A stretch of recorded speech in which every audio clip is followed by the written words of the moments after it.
While the country suffers through a relentless heat wave, here on the East Coast, a flurry of legal developments has dialed up the temperature on the former president. Donald Trump's lawyers met on Thursday with special counsel Jack Smith's team, hoping to prevent a likely second federal indictment, this time related to Trump's alleged efforts to overturn his loss in the 2020 election. The former president is also facing new charges in the classified documents case. Late Thursday, the special counsel's office revised its initial indictment to include accusations that Trump sought to delete surveillance video from inside Mar-a-Lago to obstruct the Justice Department's probe. And for President Biden, his son's legal issues aren't going away as hoped. On Wednesday, Hunter Biden's plea deal on tax and gun charges was put on hold after a judge questioned the agreement's constitutionality and deferred the case. House Republicans who are already investigating that DOJ's plea deal applauded the judge's scrutiny. This all but guarantees that the questions over Hunter Biden will continue to plague the president as he ramps up his re-election bid. Joining me to discuss all of this and more, Peter Baker. He is the chief White House correspondent for the New York Times. And here with me in the studio, Devlin Barrett covers the Justice Department for the Washington Post. Leanne Caldwell is the anchor of Washington Post Live and co-author of the Early 202 newsletter. And Anita Kumar is senior managing editor at Politico. Welcome to you all. Thank you so much for being here. Devlin, to you first. We saw these new charges against the former president, just not in the case that we were expecting this week, but allegations that Trump tried to destroy surveillance video and a few other charges. Tell us what we learned. So what we learned is that the prosecution case for obstruction and essentially a cover-up in this case is bigger than we previously knew. And it involves another Trump employee who allegedly set out at Trump's direction to try to destroy security camera footage, according to prosecutors. And that's a big deal because it shows a broader group of people engaged in more misconduct, alleged misconduct. And it's also important because it added additional charge against President Trump about this Iran plan of attack document that has generated so much interest, in part because he talked about how it was classified.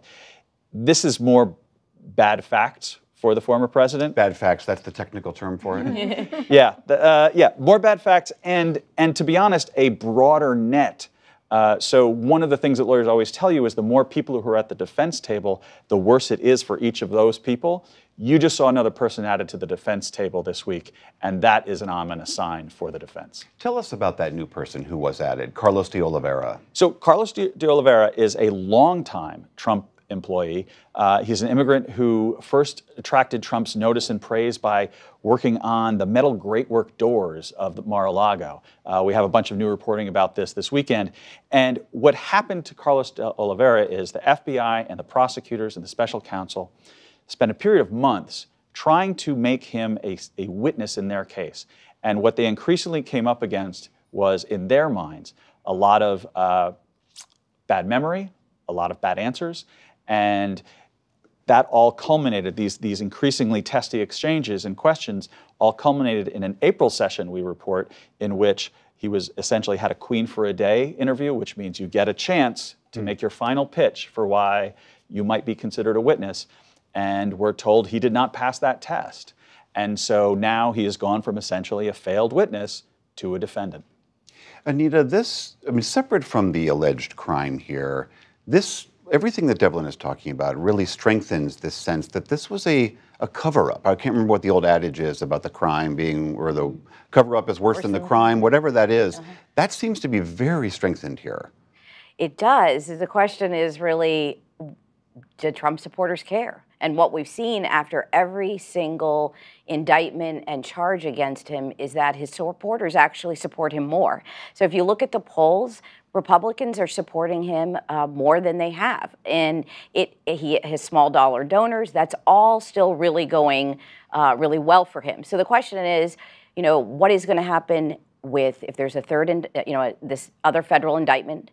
Will that tip the scale? Because that's about January 6th, which is an entirely different issue, which might, impact other people. And really, what are his opponents do. They've been very tepid so far, so they haven't been talking about this as much. Mostly what we've been hearing is it's a distraction. You know, we should talk about Joe Biden. We shouldn't be talking about what's going on with Donald Trump, but they haven't really gone there yet. So while obviously this is bad news for Donald Trump legally, and he has a lot to deal with, on the political front, he's just moving straight forward. Peter Baker, the point that Anita's making here, too, is the other indictment that we expected to see this week. This is the January 6th indictment, which is all about the alleged crimes that the former president, might have done, along with his allies, to try to overturn his loss in the 2020 election. We've gotten some inkling of what those charges might be. Do you have any sense of how the DOJ is going to approach this? If they drop this indictment, how will they go after the former president? Yeah, it's a good question. This is the other shoe everybody expected to drop this week, and it didn't. The president's lawyers met with the Department of Justice officials, the special counsel's office, on Thursday morning to discuss this case, to discuss this possible indictment, and to make their best case, presumably, for why they didn't think their client, the former president, should be charged. Now, we'll see if that was persuasive. It's hard to imagine that it was. They did the same routine right before the classified documents indictment. The next time the grand jury meets, normally they meet on Tuesdays and Thursdays. So the next time, in theory, they would meet would be this coming Tuesday if they haven't indicted him already under seal.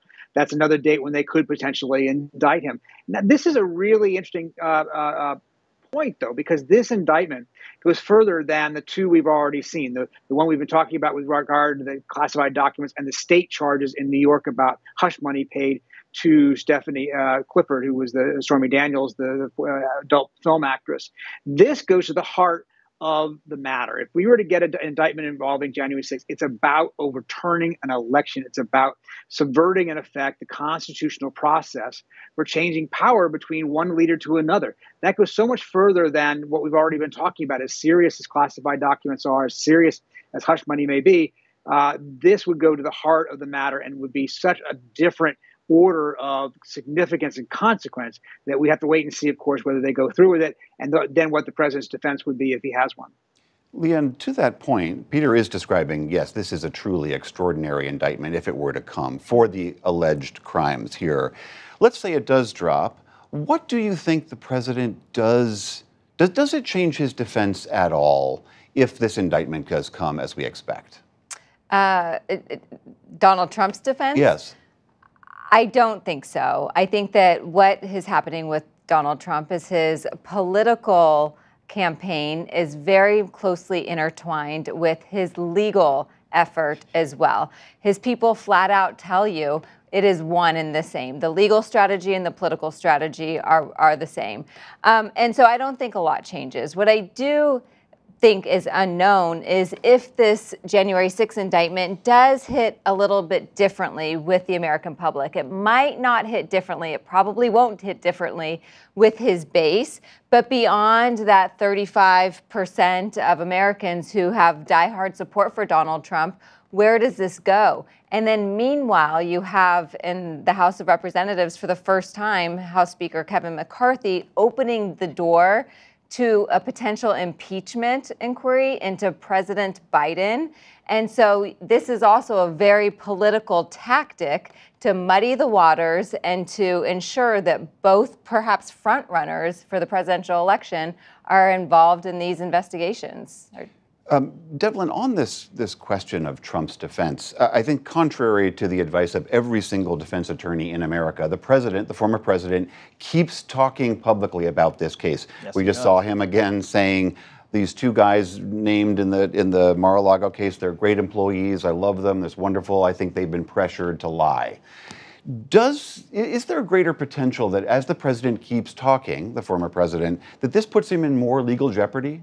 We're already seeing that play out in real time. So remember I mentioned that new count in the new indictment about the Iranian document? Mm-hmm. President Trump weeks ago said no such document exists. He came out and he just said that. And then, bam, not too long later, the government says not only doesn't exist, it's a new charge in your case. So he continues to talk in ways that would be, for any defendant, incredibly risky. And it's hard to expect that pattern to change just because, he is his own chief legal counsel, for better or worse. Peter Baker, I wonder if as Leanne and Anita have touched on, do you think it's possible that these indictments could be a double-edged sword in the sense that the indictments might strengthen the former president's standing with his core base, while at the same time making him increasingly politically radioactive to the independents that he might need to beat Joe Biden if he were to become the nominee? Yeah, that's exactly the worry most Republicans, many Republican strategists have right now, right? Is that in fact he may be unbeatable for the nomination. Certainly at the moment he's far and away the front runner, but he is turning off Democrats and independents he might need to win over, particularly in key battleground states in the Midwest and elsewhere, to win the general election. And we don't know. Obviously, it has been remarkable to see a former president indicted not once but twice on serious charges and only increase in the polls within his own party. That's something we've never seen before. And so we're trying to make judgments based on a lack of any kind of historical precedent here. But so far, yeah, it has not been politically a problem for him. Now, his defense is a political defense. They're out to get me. It's persecution. It's a witch hunt, blah, blah, blah. What you notice if you look at his statements and what he says on TV is he doesn't deny the facts. He doesn't actually deny doing the things that they're charging him with doing. He's simply saying that they're either not illegal, nothing wrong with it, or that it's all politically motivated. He doesn't deny that he tried to delete those tapes. He simply said that they didn't get deleted. He doesn't deny that he, in fact, tried to keep these documents long after the authorities came and asked for him. He simply said he had the right to do it, or he didn't do it, or he makes some other version of the reality here. And so his ability to change the narrative has been rather successful among Republican voters. We'll see where that leads if it gets to a general election. Anita, you were touching on this before. You do believe that even if a January 6th indictment comes full guns blazing from the DOJ, that it really doesn't dent him with that core base, that this only, as Peter's saying, strengthens his hold on the potential nomination? I mean, it's, as Peter said, it's really hard to tell because we've never been here. But I do think that we've seen 4 years of his presidency. We've seen years after, and we just haven't seen a dent, really. All these times, and, you know, Peter and I covered the Trump White House together, all these times that we said, oh, this is really going to affect him. Surely this will be it. Never did, not one time. And so, you know, I just have that to go on. Obviously, this is very different than some of those other things we saw during the presidency. These are charges, this is serious, but it just doesn't seem to look that way. So we don't know. I think there's a couple things that could impact it. One, first of all, January 6th. Serious charges, fundamental to our democracy. The other thing is the timing of this. Are we going to actually see trials before the 2024 election? And if so, we're going to hear all sorts of things. We're going to see, you know, all sorts of people come forward and talk. That may change something. It will for a lot of Americans possibly. Don't know about that core base, though. I want to pivot to Hunter Biden and what happened with him this week. And Devlin, I'm going to turn to you again as our resident legal expert here.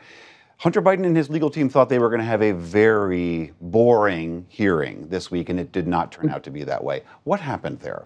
So what happened is something that, in fact, happens a fair bit in the federal court system, which is prosecutors and defense lawyers cut deals, and sometimes there's parts of those deals that are tricky, and they really don't want to spell out too clearly, and a good judge will kick the tires. And good lawyers will have good answers to the judge's questions. What you saw this week was the lawyers did not have good answers to the judge's questions. And the problem is there are too many vague parts of this deal. And the judge said, basically, look, you guys got to go back and work on this some more because I don't even understand what I'm approving right here. That's not a great look for the Justice Department, for Hunter Biden. But again, most of these issues get resolved along the way. This is just taking, like everything to do with the Hunter Biden case, this is just taking even more time than it normally should. And Leanne, we know that certainly this is not going to tamp down any of the House GOP's investigations into Hunter Biden, the allegations that this is a two-tier justice system. With regard to Hunter Biden, though, we did also see another revelation that just happened today. Tell us a little bit about that. Yeah, so tonight, for the first time, President Biden acknowledged that he has a 7th grandchild. That 7th grandchild is the illegitimate child of, illegitimate, I should say, with Hunter Biden's. And the reason this became an issue, there was a paternity case, there was a big legal case that just finished up, and Hunter Biden had originally denied this grandchild, it turns out, or this child. It turns out, of course, it is his. But the reason it became an issue as well is because President Biden, after this case finished just a couple of weeks ago, said he loves all of his 6 grandchildren, and he left out this 7th, this child of Hunter Biden's. And, you know, Joe Biden got a lot of criticism for that, including in the columns of the New York Times where Maureen Dowd wrote, this might be the one Hunter Biden scandal that people care about. And now we have seen Hunter Biden, or Joe Biden, for the very first time acknowledge that he does have this 7th grandchild. They broke it to People magazine, and so you can absolutely see where their audience is. Audience is people who Maureen Dowd was talking about, the mothers, the families, people who they can emotionally connect with.